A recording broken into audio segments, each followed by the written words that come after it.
أعوذ بالله من الشيطان الرجيم. بسم الله الرحمن الرحيم. يا أيها الذين آمنوا لا تبطلوا صدقاتكم بالمن والأذى كالذي ينفق ماله رياء الناس ولا يؤمن بالله واليوم الآخر فمثله كمثل صفوان عليه تراب فأصابه وابل فتركه صلدا لا يقدرون على شيء مما كسبوا والله لا يهدي القوم الكافرين. ومثل الذين ينفقون أموالهم ابتغاء مرضات الله وتثبيتا من أنفسهم كمثل جنة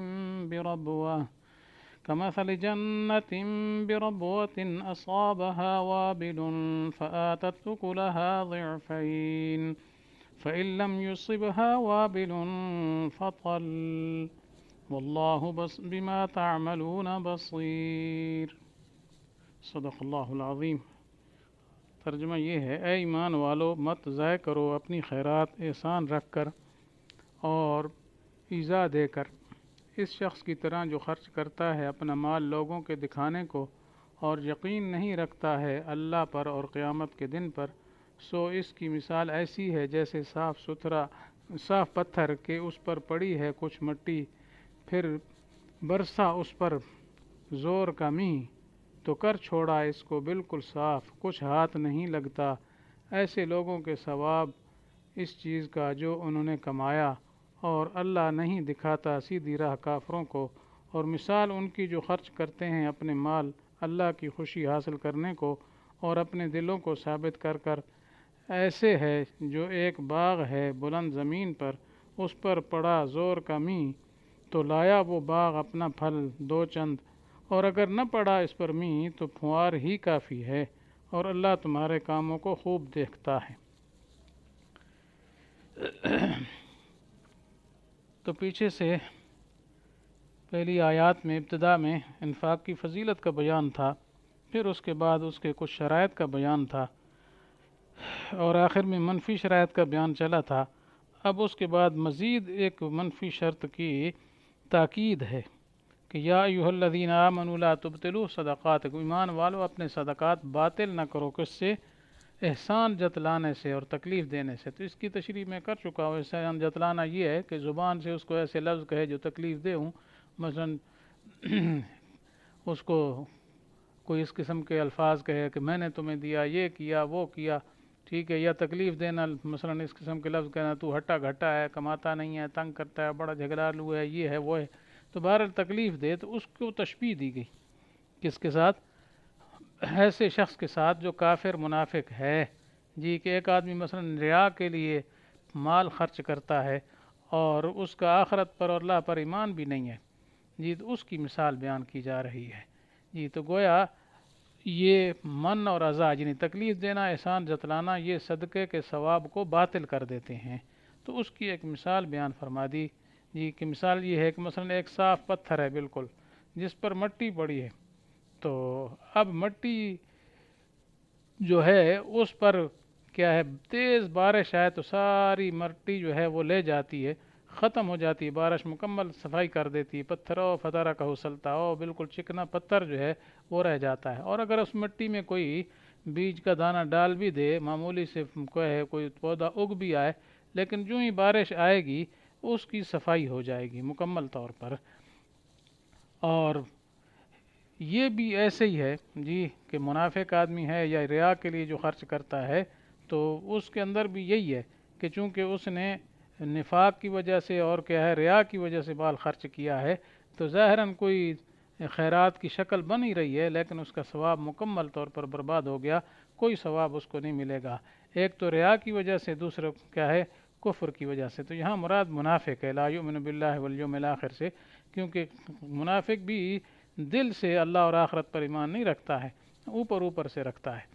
تو یہ مثال دی گئی. تو مقصد اس کا یہ ہے کہ گویا اس سے سارا ثواب باطل ہو جائے گا. اس لیے آگے فرمایا لا یقدرون علی شیء مما کسبوا، جو انہوں نے کمایا اس پر ذرا بھر بھی قادر نہیں ہوں گے، یعنی ان کے ہاتھ کچھ نہیں آئے گا، بالکل بیکار. واللہ لا یہدی القوم الکافرین، تو اللہ تعالیٰ کافروں کو ہدایت نہیں دیتے۔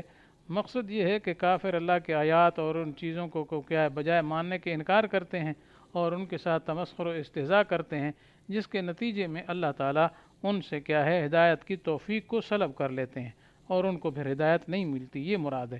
ویسے تو اللہ تعالیٰ کی طرف سے جو آیات آتی ہیں وہ سب کے لیے، جیسے قرآن پاک میں آ چکا ہے ہدی للناس، سب کے لیے ہدایت ہے، لیکن فائدہ انہی کو ہوتا ہے جو ضد نہیں کرتے، تو کافر چونکہ ضد کر رہے ہیں تو وہ مراد ہے یہاں۔ تو یہ پہلی مثال تھی کس کی؟ جو ریاکاری اور کے ساتھ خرچ کرتا ہے یا من و ایذا کرتا ہے، یعنی تکلیف دیتا ہے اور احسان جتلاتا ہے، تو اس کو کوئی ثواب نہیں ہے۔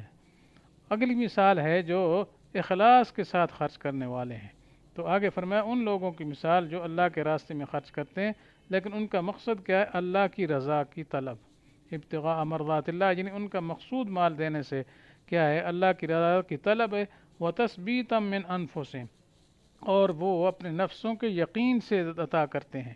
ایک مطلب یہ ہے، تو بعضوں نے یوں بھی مانا کہ تثبیتاً، یعنی اپنے نفسوں کو پکا کرنے کے لیے کہ جب ان سے مال خرچ کرائیں گے تو ان کی کیا ہے پھر عادت بن جائے گی خرچ کرنے کی، اور اس پر پختہ ہو جائیں گے، اور اس طرح جب مال خرچ کریں گے تو ایک نیکی کی عادت ہے، تو اس طرح اور نیکیوں کی عادت بھی ان کو کیا ہے پڑ جائے گی۔ اس کو تشبیہ دی ہے، یعنی مخلصین اور خلوص والوں کے خرچ کرنے کو، کمثل جنت بربوۃ، جیسے ایک باغ ہو اونچی جگہ میں جس پر کیا ہے بارش ہے، تو ظاہر بات ہے اونچی جگہ کا باغ جو ہوتا ہے اس کو اچھی فضا ملتی ہے، تازہ ہوا لگتی ہے، دھوپ گرمی حرارت جو ضرورت ہوتی ہے باغات کو وہ ملتی ہے، تو اونچی جگہ پہ ہے عمدہ باغ ہوگا۔ پھر اس پہ زوردار بارش آ جائے تو اس کے نتیجے میں اس کا پھل کیا ہے ڈبل ہو جاتا ہے، ضعفین، دگنا چگنا جی۔ اور اگر بارش بڑی نہ بھی آئے تو فطل، تو تل کا معنی یہاں ہلکی پھلکی بارش، ہلکی پھلکی تل ویسے شبرم کو بھی کہا جاتا ہے لیکن یہاں مراد کیا ہے؟ پھوار جس کو ہم کہتے ہیں، جیسے سردی میں ہلکی ہلکی بوندا باندی ہوتی ہے، تو وہ ہلکی بارش بھی اگر آ جائے تو پھر بھی گزارا ہو جاتا ہے۔ تو اللہ تعالیٰ تمہارے اعمال سے کیا ہے باخبر ہے، دیکھنے والا ہے، خوب دیکھنے والا ہے، تو یعنی اچھا بدلہ دے گا اگر نیت اچھی ہو تو مخلصین کو اچھا بدلہ ملے گا، اور ریاکار لوگوں کا کیا ہے سارا عمل ہی ضائع ہو گیا، ان کو کچھ بھی نہیں ملے گا۔ تو بہرحال یہ دو مثالیں بیان کی گئی ہیں، خرچ کرنے والوں کی اور دوسروں کی۔ تو خلاصہ دونوں مثالوں کا ذہن میں یوں بٹھا لیں کہ جو لوگ اللہ کی رضا کے لیے اور پورے ایمان و اخلاص کے ساتھ مال خرچ کرتے ہیں تو ان کے صدقات اس طرح پھولتے پھلتے اور برابر ہوتے ہیں جس طرح ٹیلے پر ایک باغ ہو اور اس پر موسلا دھار بارش برسے تو اس باغ کے درخت دگنا پھل دیتے ہیں، اور اگر موسلا دھار بارش نہ ہو بلکہ خفیف بارش ہی پڑ جائے تو بھی وہ باغ کافی پھل دیتا ہے۔ تو اسی طرح اخلاص نیت سے کیے ہوئے صدقات کا اجر خدا کے یہاں کئی گنا ملتا ہے۔ اگر اخلاص اعلیٰ درجے کا ہوگا جی تو اس صورت میں وہی جیسے پیچھے ہے نا کہ بڑی بارش پڑے تو وہ کئی گنا کیا ہے پھل ہوگا، اور اگر کیا ہے اخلاص اعلیٰ درجے کا نہیں جی، مطلق ایمان اور نیت بھی درست ہے، تو پھر بھی صدقات کا ثواب بڑھانے کے لیے یہ کافی ہو جاتا ہے جی۔ تو اس وجہ سے کیا ہے یہ دو مثالیں بیان کی گئی ہیں کہ جو سمجھنے کے لیے کافی ہیں۔ تو اس بنا پر انسان کو مال خرچ کرنا ہو تو پھر مال کے خرچ کے ثواب کو باطل کرنے والی چیزوں سے ضرور بچنے کی کوشش کرے، من اور ایذا یعنی تکلیف دینا بھی نہ ہو، اور اس طرح احسان جتلانا بھی نہ ہو، اور اس طرح ریاکاری بھی نہ ہو۔ تو اب تیسری چیز بھی شاید سے سمجھے گی کہ ریاکاری بھی نہیں ہونی چاہیے، کیونکہ ریا کرے گا تو پھر ظاہر بات ہے وہ لوگوں کو دکھانا مقصود ہے، اللہ کے لیے تو نہیں ہے۔ تو ایسے ہی خلوص کے ساتھ خرچ کرے تو خلوص میں جتنا زیادہ ہوگا اتنا ہی ثواب جو ہے وہ بڑھتا چلا جائے گا۔ اس لیے آخر میں اللہ تعالیٰ نے فرما دیا واللہ بما تعملون بصیر جی، مطلب یہ وہ ریاکار کو بھی خوب جانتا ہے اور مخلص کو بھی خوب جانتا ہے، تو جس قسم کی کسی کی نیت ہوگی اسی کے مطابق ثواب ملے گا۔ اللہ تعالیٰ سے دعا ہے کہ ہمیں مال خرچ کرنے کی توفیق نصیب فرمائے اور ہمیں صحیح نیت کے ساتھ اور صحیح حلال طیب مال اور صحیح مواقع میں خرچ کرنے کی توفیق نصیب فرمائے، اور اس کے خرچ کے ثواب کو گھٹانے والے جو چیزیں ہیں تین، احسان جتلانا، تکلیف پہنچانا اور ریاکاری اللہ تعالیٰ اس سے محفوظ فرمائے۔ وآخر دعوانا ان الحمد للہ رب العالمین۔